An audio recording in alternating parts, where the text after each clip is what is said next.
Donc bienvenue à Saint-Étienne, ravi que vous soyez là et ça va nous permettre d'échanger sur le numérique et la femme parce que je crois que c'est un gros sujet au niveau national et puis nous on le ressent très fort dans la Loire. Donc je voulais avoir votre ressenti déjà sur ce sujet. Oui, vous avez tout à fait raison, le numérique et les femmes, c'est une histoire qui a commencé très tôt et qui pour l'instant peine à se poursuivre puisque historiquement les femmes étaient très présentes et représentées dans ce qu'on appelait l'informatique dans les années 80, puisqu'on évoque plus de 40% de femmes dans ces métiers-là. Et maintenant, si on regarde les derniers chiffres du Syntec numérique, toutes fonctions confondues, on peine à obtenir un peu plus de 30%. Et si on descend à des fonctions très techniques, on est en deçà, on est à peine à 10%. Donc c'est vraiment dommage qu'on se retrouve dans un monde où les femmes se privent d'opportunités professionnelles que peut proposer le numérique et que, quelles que soient les raisons. Et les raisons, elles peuvent être diverses. Il y a les stéréotypes qui ont vraiment la dent dure. Il y a le fait je ne suis pas bonne en maths et donc le numérique n'est pas bon pour moi. Il y a le fait aussi qu'a priori, nous les femmes, on a besoin de se réaliser dans des métiers où on apporte quelque chose en termes à des personnes. Et donc on n'imagine pas que le numérique, c'est de la médecine aussi, c'est des soins, ça peut être aussi de l'information. Donc c'est pas uniquement de la technique. Donc il y a diverses raisons pour lesquelles les femmes et le numérique, c'est pas tout à fait ça aujourd'hui. C'est vrai que dans la Loire, donc avec Damien Charita, on va lancer une formation Yoltech qui est partie en fait de l'idée de lancer une promo féminine. Parce que le constat dans la Loire il est pareil qu'au niveau national et des fois selon les zones un petit peu plus marquées parce que sur la vallée du Gier d'où je suis originaire les femmes peuvent réussir des bacs scientifiques avec des mentions très bien et aller dans des métiers qui n'ont rien à voir avec le scientifique et donc rien à voir avec le numérique. Du coup il y a une expérimentation qui va être faite dans la Loire sur les télécoms et qu'on aimerait bien sûr dupliquer au niveau de la région et pourquoi pas nationale et donc on aurait besoin peut-être de labellisation parce que c'est important je pense et que c'est un sujet qui est national et qui n'est pas propre, qui n'est pas ligérien uniquement. Oui, vous avez tout à fait raison. À la Grande École du Numérique, quand l'initiative a été lancée dès 2015, on s'est fixé des objectifs en termes de public et pour les publics féminins, on avait mis la barre à 30% parce qu'à l'époque, en 2015, on était en deçà de 30% au niveau des femmes dans le numérique. Et c'est un objectif national, ça veut dire que certaines formations font beaucoup plus, certains labellisés, d'autres font beaucoup moins. Et on a remarqué aussi que des formations se sont lancées d'elles-mêmes avec on va dire un pourcentage important de femmes, par exemple des formations avec 75% de femmes et donc qui réussissent très très bien dans le métier de développement de programmation, qui se sont regroupées dans des espèces d'associations, les Ladies of Code ou des choses de cet ordre-là.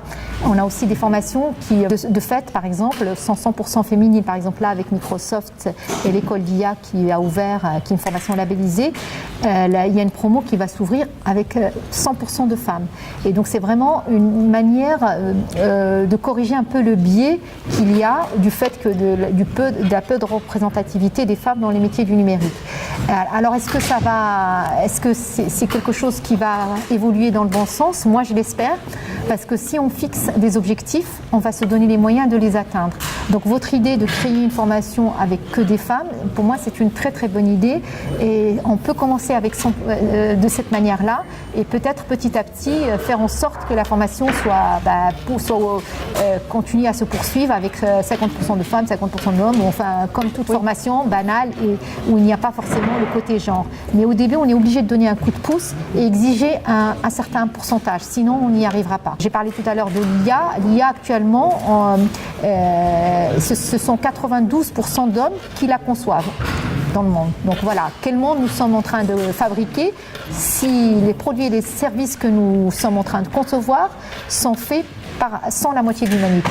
Donc c'est vraiment, le biais est très important et pose des questions à la fois éthiques, morales et sociétales. C'est pas juste une question, il faut que les femmes soient dans cette filière-là parce que il faut qu'il y ait une parité. C'est au-delà de cela. C'est vraiment extrêmement important que dans le numérique, les femmes y travaillent parce que c'est porteur d'opportunités professionnelles et parce que le monde en a besoin. Oui, et vous avez tout à fait raison. Ceci dit, c'est vrai que ça pose aussi la question, on parle de formation, mais ça pose également la question de la sensibilisation qu'on fait à nos enfants. Et je dis volontairement enfants, parce que, à mon avis, alors ça c'est la politique qui pose la question, parce qu'on a au département la compétence des collèges en l'occurrence, et souvent je me dis, mais qu'est-ce qu'on peut amener dans les collèges sans aller sur les plates-bandes de la pédagogie en tant que département pour inciter justement les femmes à aller dans ces métiers-là, à cet âge-là, voire même avec les EPCI, en travaillant en collaboration avec eux sur les primaires, les écoles maternelles et primaires, pour les sensibiliser déjà plus jeunes, pour les familiariser avec les métiers qui peuvent les intéresser demain, et plus en faire un sujet tabou. Alors c'est vrai pour les femmes, c'est vrai aussi pour les hommes, parce qu'on manque aussi de ressources humaines masculines dans la Loire, hein. Il n'y a pas que les femmes qui manquent, mais les femmes manquent cruellement. Donc c'est vrai que la question que j'ai envie de vous poser, c'est est-ce que il est envisagé un espèce de parcours avec des formations peut-être à l'issue des troisièmes, hein, de la classe de troisième, où là globalement les jeunes femmes vont aller dans la petite enfance, quand elles ne vont pas dans le général, hein, j'entends. Est-ce qu'il y a des formations qui vont sortir et devenir des formations normales, aussi assimilées que les autres, à l'issue des troisièmes par exemple? Alors, pour répondre à la question sur la sensibilisation des petites filles et même des petits garçons concernant les métiers du numérique, effectivement, ça devrait commencer très tôt. Pour les filles, jusqu'à un certain âge, je crois qu'avant le primaire, quand on leur pose une question, quel métier tu veux faire, quand elles veulent bien répondre, hein, il n'y a pas de tabou, il n'y a pas de zone où elles ne vont pas y aller. Elles peuvent être cosmonautes, cuisinières, maman, voilà, il n'y a pas de problème pour elles pour se projeter dans un métier quel qu'il soit. Dès qu'elles rentrent au primaire, là les stéréotypes commencent à se faire. On va avoir beaucoup de choses, beaucoup plus. Je veux être maîtresse, je veux être nounou, etc., etc. Donc la question de sensibiliser au métier du numérique d'une manière générale et plus particulièrement les filles dès le plus jeune âge au collège ou même à l'école primaire, pour moi, elle est importante. Et effectivement, le temps périscolaire pourrait être le bon temps. Après, comment le faire, comment bien le faire, parce qu'il ne s'agit pas juste de dire je vais vous apprendre à coder. Oui, alors on apprend à coder et c'est pas ça uniquement ça le numérique, c'est le fait de se dire qu'il y a des choses intéressantes dans ce monde-là qui peuvent m'apporter quelque chose si je choisis cette filière-là professionnellement. Après, vous avez votre question à la fin de la troisième, est-ce que les jeunes femmes ou les jeunes filles et les jeunes garçons peuvent s'orienter vers des métiers du numérique sans pour autant poursuivre leur scolarité au niveau du lycée, dans un lycée général.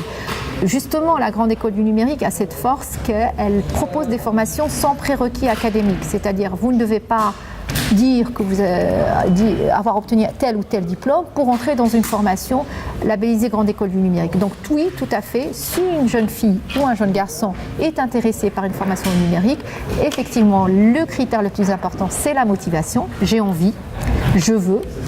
Et après, il y a dans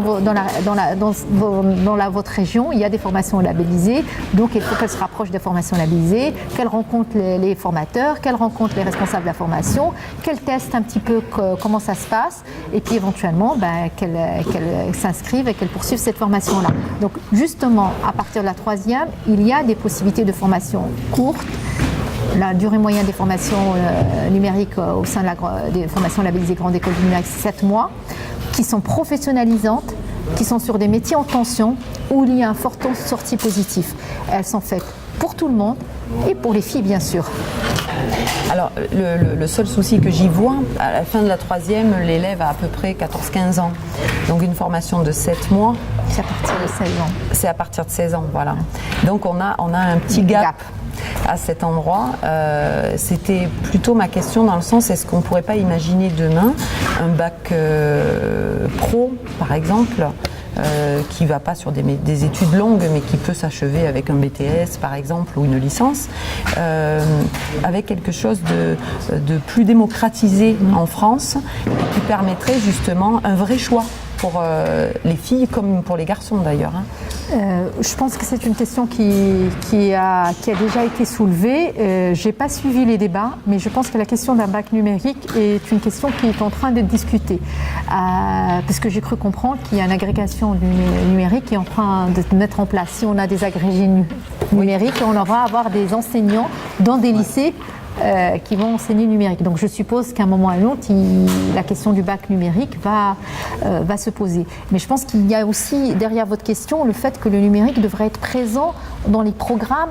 Et voilà, c'est ça ce que j'entends aussi, à la fois au niveau du collège, même en primaire, au collège et au lycée. Et après, il peut être une spécialité ou une filière. Et ça, c'est vrai que c'est une question qu'il faut poser au ministère de l'Enseignement, enfin au ministère de l'Éducation nationale.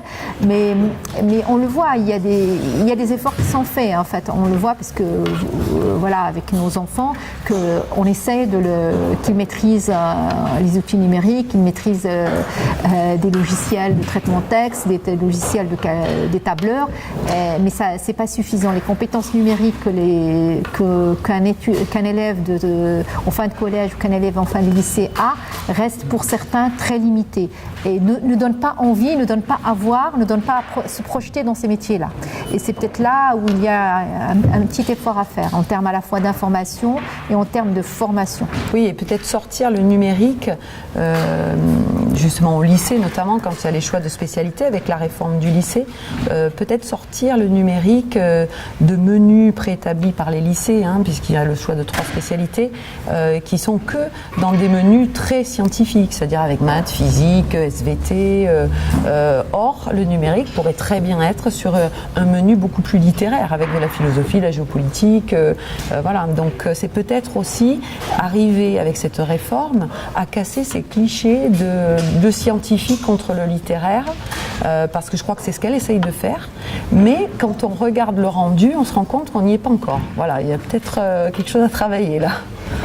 Oui, vous avez raison, parce que je crois que c'est je sais que c'est la première année de la réforme du lycée, et que quand vous regardez le côté spécialité versus filière, vous voyez bien que les filières sont encore un peu présentes et que c'est compliqué pour les parents de faire des choix, et pour les jeunes aussi de faire des choix quand on a 15 ans, 16 ans, de décider qu'est-ce qu'on va choisir comme spécialité, d'autant plus qu'au niveau de l'enseignement supérieur, pour l'instant c'est l'ancien système qui est mis en place. Donc si je choisis des spécialités qui me plaisent, géopolitique, je sais pas moi, mathématiques et je sais pas, et art, si je peux, d'ailleurs c'est pas tous, qu'est-ce que je vais faire une fois que j'aurai mon bac, parce que pour l'instant l'enseignement supérieur il vous offre pas mathématiques et art. Voilà, soit vous choisissez mathématiques, soit vous choisissez art. Je pense que vraiment la question est la question, le numérique peut-il traverser toutes les matières? Le numérique peut-il être en lui-même une matière à enseigner? Et ça, à un niveau qui n'est pas forcément l'enseignement supérieur. Et c'est une question qui reste posée. Et je ne parle pas de l'utilisation des outils numériques. Je parle, comme vous venez de l'évoquer, humanité et numérique, société et numérique, etc., etc. Donc je pense que c'est une question qui reste ouverte. Et moi, je peux que suivre comme vous les débats et voir où est-ce qu'elle va aller.